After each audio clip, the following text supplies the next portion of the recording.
Well, Attorney General Eric Holder under fire over questionable testimony before Congress. Some lawmakers say that there are discrepancies between his testimony and his decision to authorize a search warrant for the emails of Fox News reporter James Rosen's emails.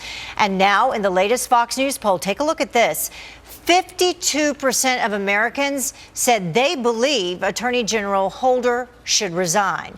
And joining us now is former Jeb Bush spokesman Justin Sayfie. He's a publisher of SayfieReview.com, and Christy Setzer, president of New Heights Communications and former spokesperson for Vermont Governor Howard Dean. Thank you both for joining us.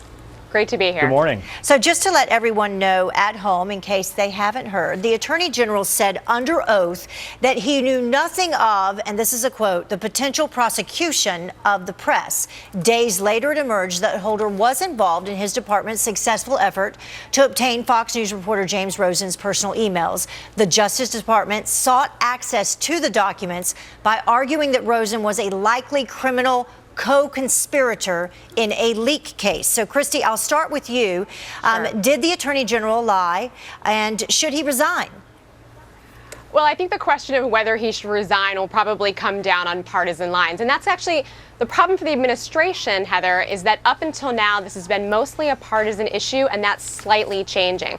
Up until now, if you're the kind of person who thinks that it's a good thing that Eric Holder, if you think of him as a somewhat historical figure and that he's the first African-American attorney general, if you like the fact that he's gone after voter suppression tactics, if you support the president, then you probably support Eric Holder. If you don't support the president, if you don't like President Obama, then you probably don't like Eric Holder either. That's been slightly changing of late, and you've seen, particularly over the NSA spying issue, a number of Democrats and liberal media publications like the Huffington Post and Bill Press coming out and calling for Eric Holder's resignation as well. So if there continues to be this sort of alliance between liberal and conservatives against Holder, then that will be a real problem for the administration and for Holder's future. You know, Justin, how much of a political liability is the Attorney General for the Obama administration?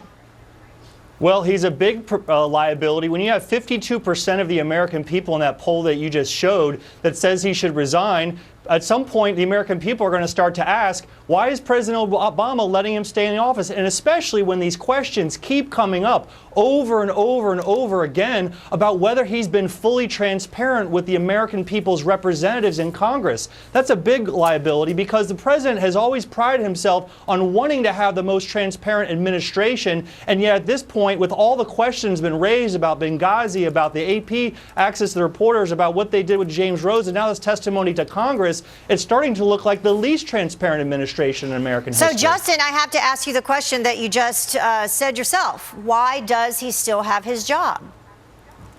Well, I think that, look, it's always difficult when you have to let go or tell someone in the administration they have to resign. But, you know, the New York Times recently reported that that they believe that they actually have information that Eric Holder has two protectors in the White House. One is the president's senior advisor, Valerie Jarrett, who he has a good friendship with. And as well, Eric Holder's wife has become very good friends with the First Lady, Michelle Obama. So, you know, at some point, these personal relationships have to give way to what's in the best interest of the country and what's in the best interest of the president. If I were advising the president, I would ask the president to seriously consider asking Eric Holder to leave, and I would say that he's too much baggage. It isn't worth it. Christy, what about the political implications for the GOP, and how hard should they press this?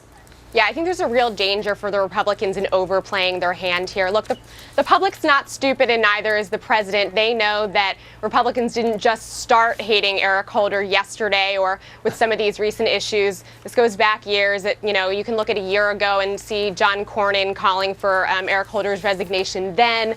And they know that this is an attorney general that Republicans in Congress have treated with a tremendous amount of disrespect, calling him incompetent, questioning his intelligence. This is a man who's a Columbia law grad. He's obviously quite intelligent.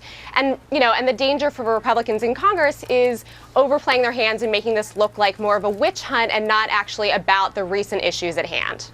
And you get the last word here, Justin.